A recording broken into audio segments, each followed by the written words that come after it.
Hello, ഇന്ന് ഞാൻ തട്ടുകടയിൽ നിന്നൊക്കെ കിട്ടുന്ന രീതിയിലുള്ള സിമ്പിളായിട്ട് ചെയ്യാൻ പറ്റുന്ന മുട്ട ബജിയുടെ റെസിപ്പിയായിട്ടാണ് കാണിക്കുന്നത്. എൻ്റെ ലൈഫിൽ രണ്ടാമത്തെ തവണയായിട്ടോ ഞാൻ ഈ ഒരു മുട്ട ബജി തയ്യാറാക്കിയെടുക്കുന്നത്. ഫസ്റ്റ് തയ്യാറാക്കിയത് ഞാൻ 10th പഠിക്കുന്ന സമയത്താണ്.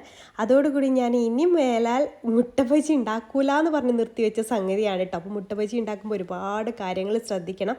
അതൊക്കെ ഞാൻ വീഡിയോയിൽ പറയുന്നപ്പോൾ ഫസ്റ്റായിട്ട് ഉണ്ടാക്കുന്നവരൊക്കെ ശ്രദ്ധിക്കേണ്ട കാര്യം കേട്ടോ. എനിക്ക് പറ്റിയിട്ടുള്ള അബദ്ധങ്ങളൊക്കെ ഞാൻ പറഞ്ഞുതരാം. 10th പഠിക്കുമ്പോൾ മുട്ട ബജി ഒരു ഇഫ്താർ ടൈമിലാണ്, സ്നാക്സ് ടൈമിൽ ഉണ്ടാക്കിയതായിരുന്നു കേട്ടോ, സ്നാക്കായിട്ട് കഴിക്കാൻ വേണ്ടിയിട്ട്.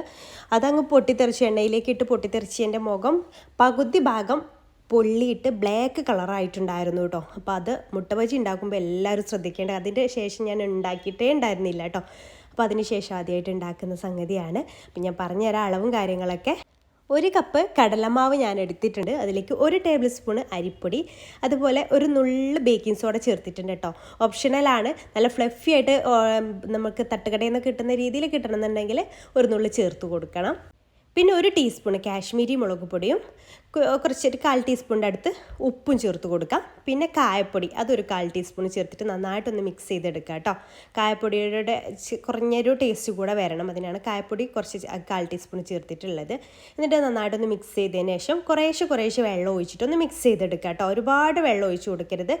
ഒരു തിക്ക് ബാറ്ററായിട്ടാണ് നമുക്ക് കിട്ടേണ്ടത്. മുട്ട അതിൽ ഡിപ്പ് ചെയ്തിട്ട് അതിൽ കോട്ട് ചെയ്ത് നിൽക്കണമല്ലോ. അപ്പോൾ അതിന് വേണ്ടിയിട്ട് ഈ ഒരു തിക്നെസ്സിൽ വേണം നമ്മൾ ചെയ്തെടുക്കാൻ വേണ്ടിയിട്ട് കേട്ടോ. ഒരുപാട് ലൂസായി പോകരുത്. ഈ ഒരു കറക്റ്റ് ഈ തിക്നെസ്സിൽ വേണം ചെയ്തെടുക്കാൻ. ഇനി നമുക്ക് മുട്ട പുഴുങ്ങിയെടുക്കാം. ഞാൻ ഇവിടെ 3 മുട്ടയാട്ടോ എടുത്തിട്ടുള്ളത്. അത് ഇതുപോലെ നടുക കീറിയിട്ട് വെച്ചിട്ടുണ്ട്. അപ്പോൾ മുട്ട പുഴുങ്ങിയെടുത്തതിന് ശേഷം നന്നായിട്ട് ശ്രദ്ധിക്കേണ്ട കാര്യം, അതിലൊട്ടും വെള്ളം ഉണ്ടാവരുത് കേട്ടോ. എനിക്ക് തോന്നുന്നു അന്ന് എനിക്ക് പറ്റിയിട്ടുള്ളത് മുട്ടയിൽ വെള്ളം ഉണ്ടായിരുന്നിരിക്കണം. എൻ്റെ ഒരു ഫ്രണ്ട് പറഞ്ഞു തന്നിട്ട് അന്ന് പോയി ഞാൻ ചെയ്ത റെസിപ്പിയാണ് കേട്ടോ. ആ ഒരു ഫ്രണ്ടിനെ, റൂബി എന്ന എൻ്റെ ഫ്രണ്ടിനെ ഞാൻ ഒരിക്കലും മറക്കില്ല കേട്ടോ. അത്രയും ഞങ്ങളിപ്പോഴും നല്ല കോണ്ടാക്റ്റാണ്. അവളാണ് എനിക്ക് റെസിപ്പി പറഞ്ഞു തന്നത്. അവളും ഇപ്പോഴും, അവളൊരു ടീച്ചറാണ്, അവൾ അവരുടെ സ്റ്റുഡൻസിനോടൊക്കെ ഇപ്പോഴും പറഞ്ഞു കൊടുക്കുന്ന ഒരു കാര്യമാണിത്.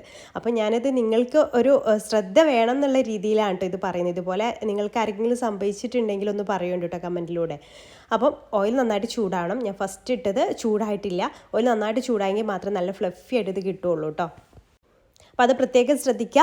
മുട്ടയിൽ നന്നായിട്ട് കവർ ചെയ്യുകയും വേണം, മാവ് നന്നായിട്ട് കവർ ചെയ്യുകയും വേണം. അതേപോലെ തന്നെ അല്ലെങ്കിലും പൊട്ടിത്തെറിക്കും കേട്ടോ. അതേപോലെ തന്നെ മുട്ടയുടെ പുറത്തൊന്നും വെള്ളവും ഉണ്ടാവാൻ പാടില്ല. അപ്പോൾ അതൊക്കെ തുടച്ചിട്ട് വേണം കട്ട് ചെയ്തെടുക്കാനും അതുപോലെ മുട്ട കോട്ട് ചെയ്യാനും. അതൊക്കെ പ്രത്യേകം തന്നെ ശ്രദ്ധിക്കുക കേട്ടോ. എന്നിട്ട് നല്ല ചൂടായ ഓയിലിലേക്ക് ഇതുപോലെ ഫുള്ളായിട്ട് മാവിൽ കവർ ചെയ്തിട്ട് നമുക്ക് ഓയിലിട്ടിട്ട് ഫ്രൈ ചെയ്തെടുക്കാം. തിരിച്ചു മറിച്ചൊക്കെ ഇട്ടിട്ട് ഒരു മീഡിയം ഫ്ലെയിമിൽ ചെയ്തെടുത്താൽ മതി. ഓയിൽ ഫസ്റ്റ് ഇടുന്ന സമയത്ത് നല്ല ചൂട് വേണം കേട്ടോ. അപ്പം ഞാൻ ഈ പറഞ്ഞിട്ടുള്ള കാര്യങ്ങളൊക്കെ നിങ്ങളും ശ്രദ്ധിച്ചാൽ നിങ്ങൾക്കും പെർഫെക്റ്റ് ആയിട്ട് തന്നെ മുട്ട ബജി ഉണ്ടാക്കിയെടുക്കാൻ പറ്റും. കാര്യങ്ങളൊക്കെ പ്രത്യേകം ശ്രദ്ധിക്കണം. ഞാനിത് 2 ബാച്ചായിട്ടാട്ടോ ഫ്രൈ ചെയ്തെടുക്കുന്നത്. അപ്പോൾ നല്ല തട്ടുകട സ്റ്റൈലിൽ നല്ല സൂപ്പർ ഫ്ലഫി ആയിട്ടുള്ള മുട്ട ബജി ഇവിടെ റെഡി ആയിട്ടുണ്ട്. അപ്പോൾ ഒന്ന് തയ്യാറാക്കി, ഇതുപോലെ തയ്യാറാക്കി നോക്കിയിട്ടില്ലെങ്കിൽ ഒന്ന് തയ്യാറാക്കി. നമുക്ക് എളുപ്പത്തിൽ ചെയ്യാൻ പറ്റുന്ന ഒരു സ്നാക്കല്ലേ. അപ്പോൾ തയ്യാറാക്കി നോക്കാത്തവരുണ്ടെങ്കിലും തയ്യാറാക്കി നോക്കുക. ഇഷ്ടമായിട്ടുണ്ടെങ്കിൽ ട്രൈ ചെയ്തിട്ട് ഫീഡ്ബാക്ക് അറിയിക്കാൻ മറക്കരുത് കേട്ടോ. അതുപോലെ തന്നെ നമ്മുടെ പേജ് ഇതുവരെ ഫോളോ ചെയ്യാതെയാണ് നിങ്ങൾ വീഡിയോസ് കാണണമെങ്കിൽ ഫോളോ ചെയ്യാനും മറക്കല്ലേ. അപ്പോൾ ഇൻഷാല്ലാ പുതിയൊരു നല്ല റെസിപ്പിയായിട്ട് നമുക്ക് അടുത്തൊരു ദിവസം കാണാം. താങ്ക്